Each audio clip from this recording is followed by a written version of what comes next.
Have you ever looked back and realized that some habits you held onto for decades were actually holding you back, draining your energy, adding stress, or just not fitting the woman you've become after 60? Or perhaps you've caught yourself in the mirror, wondering why you're still pushing through exhaustion or worrying about little things that don't matter anymore. If you're nodding along, you're not alone. Turning 60 was my quiet revolution. I started letting go of what no longer served me, and it opened up a world of peace, strength, and joy I didn't know was waiting. Today, I'm sharing the 5 things I stopped doing after 60, plus 2 more that came later in my journey, making 7 in all. These aren't strict do's and don'ts. They're gentle invitations to rethink your days so you can feel more vibrant, rested, and true to yourself. If you're ready to embrace this season with more ease and happiness, stick around. This could be the gentle nudge your heart has been waiting for. Hello, my dear friends, and welcome back to our channel, where we gather like old companions to talk about health, happiness, and the beautiful art of living well after 60. It's such a joy to have you here today. Imagine us sitting in a sunny garden, with birds chirping and a light breeze, sharing stories that lift each other up.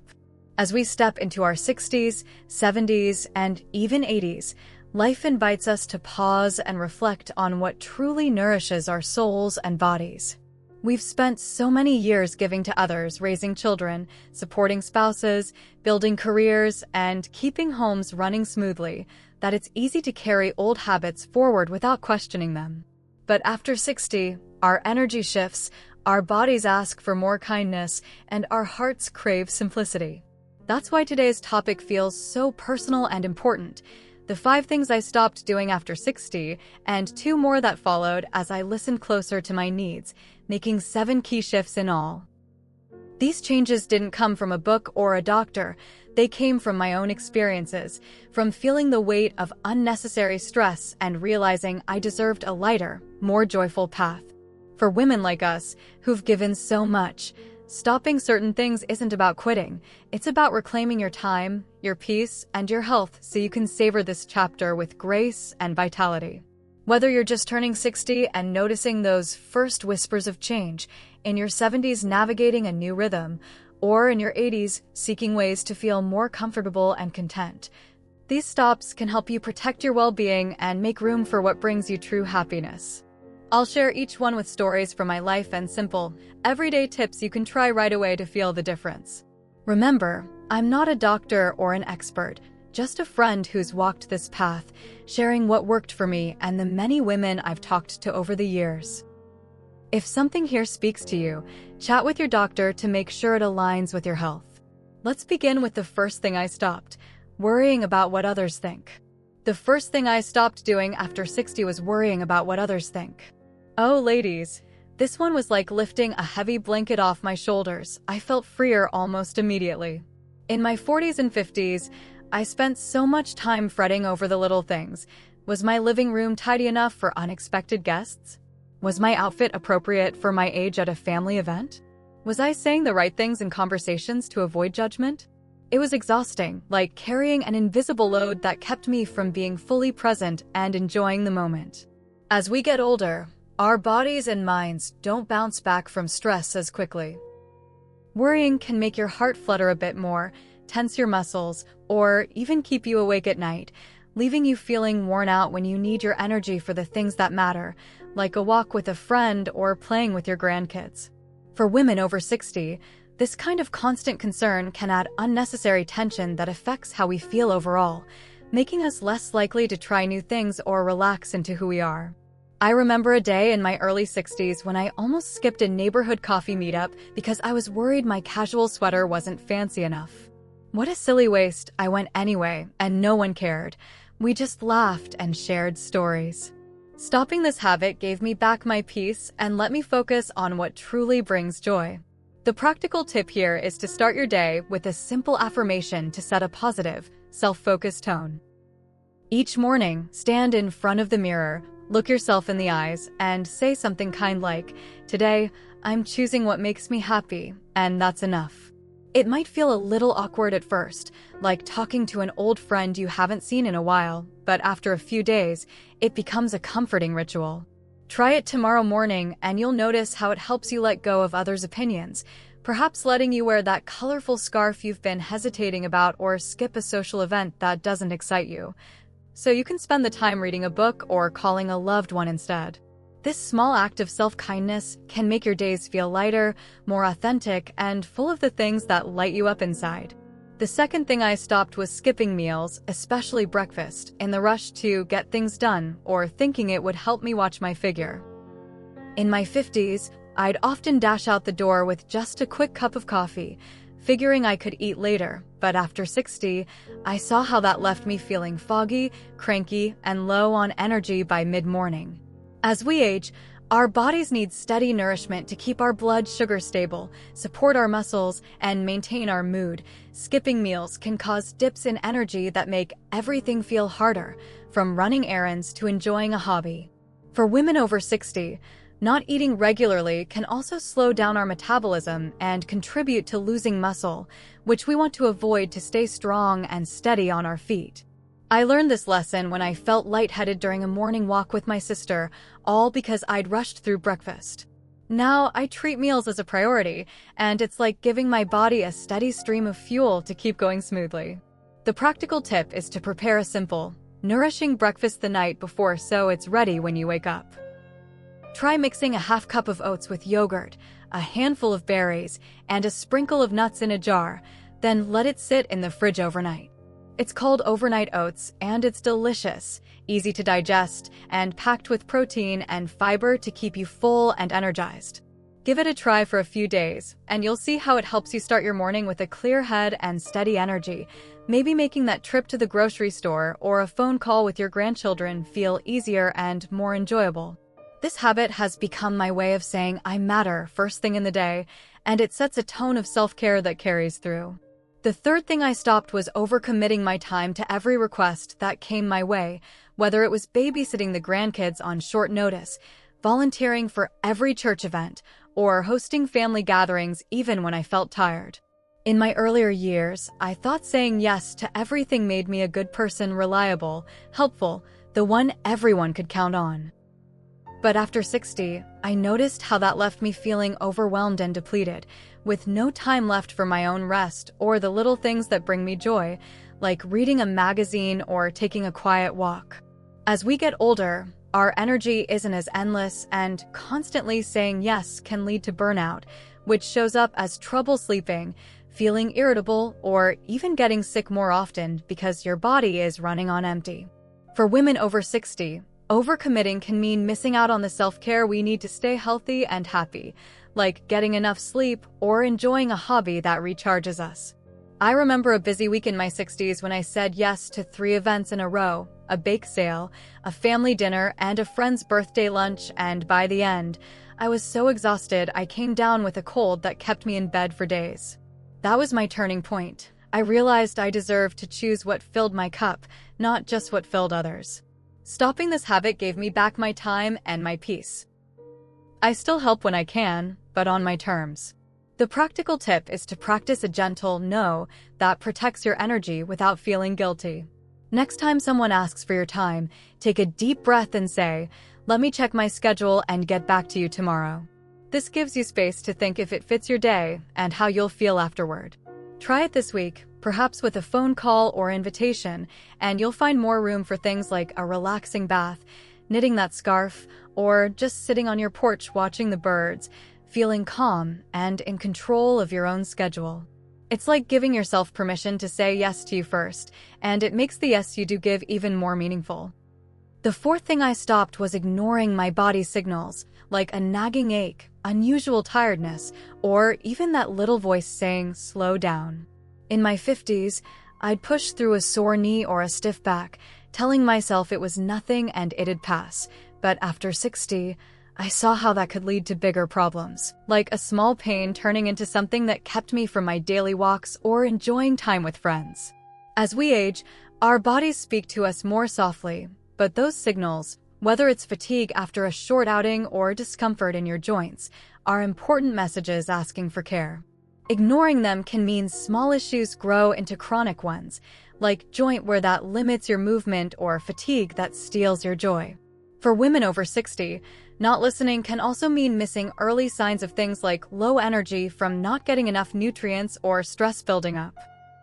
I once brushed off a persistent shoulder ache for weeks, thinking it was just from sleeping wrong, until my doctor suggested simple stretches that could have helped sooner if I'd paid attention. Stopping this habit means treating your body like a trusted friend, listening and responding with kindness to keep it strong and comfortable. The practical tip is to keep a small notebook or journal by your bedside, and each evening, jot down how your body felt that day. My back felt tight after gardening, or I felt more tired than usual after lunch. Then, try a gentle response, like a warm compress for soreness or a short rest if you're fatigued. If something lingers, don't hesitate to call your doctor. It's better to check than to wonder. Try this for a few days, and you'll become more attuned to your needs, perhaps preventing a small ache from becoming a big limitation, so you can keep baking your famous pies, tending your flowers, or hugging your loved ones without discomfort getting in the way. This habit has become my way of honoring the amazing body that's carried me this far, and it helps me feel more in tune and empowered. The fifth thing I stopped was staying up late, whether it was to watch just one more show on TV, scroll through my phone, or lie awake worrying about tomorrow. In my earlier years, I could burn the midnight oil and bounce back the next day, but after 60, I noticed how those late nights left me feeling groggy, forgetful, and low on energy, making simple tasks like grocery shopping feel like a chore. As we age, our sleep cycles change. We might wake up more often or need more time to feel rested, and cutting into sleep time makes everything harder, from our mood to our focus. Staying up late disrupts your body's natural rhythm, which can affect how well you sleep overall and even make you feel more stressed or blue during the day. For women over 60, good sleep is like a gentle hug for your body. It helps repair tissues, boost your immune system, and keep your mind sharp for the things you love, like solving puzzles or chatting with friends. I recall nights in my 60s when I'd stay up past 11 p.m. reading emails or watching the news, only to wake up grumpy and foggy-headed. Stopping this habit meant creating a calmer evening routine, and it's made my mornings brighter and my days more enjoyable. The practical tip is to set a wind-down time an hour before bed. Turn off screens, dim the lights, and do something relaxing like reading a light book, knitting a few rows, or sipping a cup of herbal tea like chamomile or lavender. Aim for 7 to 8 hours of sleep by going to bed at the same time each night, perhaps with a soft blanket and a comfortable pillow to make it inviting. Try this tonight, and you'll wake up feeling refreshed, with more pep in your step for your morning coffee ritual, a walk in the park, or that phone call with your sister. This change has become my way of saying goodnight to the day with gratitude, knowing I'm giving my body the rest it deserves to shine tomorrow. The sixth thing I stopped was avoiding new things, like trying a different recipe, joining a local group, or learning a simple skill on the computer, because I thought I'm too old for that now. In my 50s, I stuck to what I knew, my usual routines, my familiar hobbies, thinking it was easier, but after 60, I saw how that made life feel a bit stale and even affected my mind, making me feel less sharp or curious. As we age, our brains love novelty. It keeps them active and helps with memory and mood. But avoiding new experiences can make days blend together, leading to feeling bored or disconnected. For women over 60, sticking only to the familiar can miss out on the joy of discovery, which keeps our spirits young and our minds engaged. I remember hesitating to join a painting class at 62, thinking I'd be no good, but when I stopped avoiding it and went, I found a new passion that brought me so much happiness and new friends. Stopping this habit opened up my world, and it can for you too. The practical tip is to try one small new thing each week, perhaps a new soup recipe from a magazine, a free online tutorial for something fun like flower arranging, or calling a friend to try a new cafe. Start small, maybe with something you've always been curious about, like growing herbs on your windowsill. Try it this week, and you'll feel a spark of excitement that keeps your mind sharp and your heart light, perhaps leading to new stories to share with your family or a hobby that fills your afternoons with delight. This habit has become my way of keeping life fresh, reminding me that every day holds a little adventure if I say yes to it. The seventh thing I stopped was comparing myself to others, whether it was friends who seemed more active, younger women in magazines, or even family members who have it all together. This comparison snuck up on me in my 50s, making me feel like I wasn't measuring up, my garden wasn't as pretty, my energy wasn't as high, and it stole my joy without me realizing. After 60, I saw how that mindset added unnecessary sadness and stress, affecting my confidence and even my motivation to try new things. As we age, comparison can make us feel inadequate when we should be celebrating our unique journeys, and it can lead to feeling down or withdrawing from social times. For women over 60, this habit can overshadow the wisdom and grace we've earned, making us forget how far we've come. I recall scrolling through social media and feeling envious of a friend's travel photos, only to realize it was making me unhappy with my own quiet life. Stopping this habit meant focusing on my own blessings, and it brought so much peace. The practical tip is to keep a gratitude journal. Each evening, write down 3 things you appreciate about your day or yourself, like a kind conversation with a neighbor or the way you handled a small challenge. This shifts your focus to positivity and self-appreciation. Try it for a few days, and you'll feel more content and empowered, perhaps inspiring you to share your own stories with pride or enjoy a solo outing without second-guessing. This change has become my way of honoring the woman I've become, celebrating my path with love and without the weight of comparison. Now, let's have an honest chat about some common mistakes women over 60 make that can make these years feel harder than they need to be. One big mistake is holding on to the idea that you have to keep up with how you did things in your 40s or 50s, like staying up late or saying yes to every invitation. This can lead to exhaustion or resentment. So give yourself permission to adjust and prioritize your well-being. Another mistake is dismissing small body signals, like tiredness or aches, as normal aging without checking in with a doctor. This can miss easy fixes like low vitamins or simple stretches, so always listen and seek advice when something lingers. Many women also cut back on meals or snacks thinking they need less food, but this can leave you low on energy and nutrients. Eat regularly to keep your strength up. And don't avoid trying new things out of fear of looking silly. This can make life feel stagnant, so step out with curiosity to keep your mind and heart engaged. Avoiding these mistakes means being gentle with yourself, making small adjustments like setting boundaries or eating balanced meals to feel more balanced and joyful every day. It's about learning from what doesn't work and choosing what does, so you can thrive in this season. But here's the most encouraging part, my dear friends. It's never too late to make changes that brighten your days and lift your spirit. You're not past your prime, you're in a season full of wisdom, grace, and potential.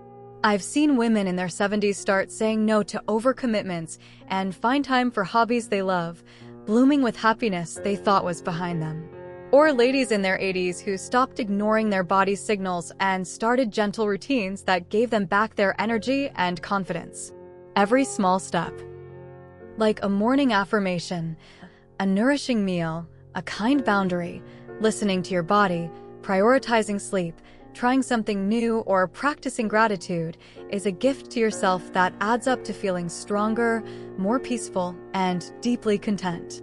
You've already accomplished so much, raised families, built homes, weathered storms, and now it's your time to nurture yourself with the same love you've given others.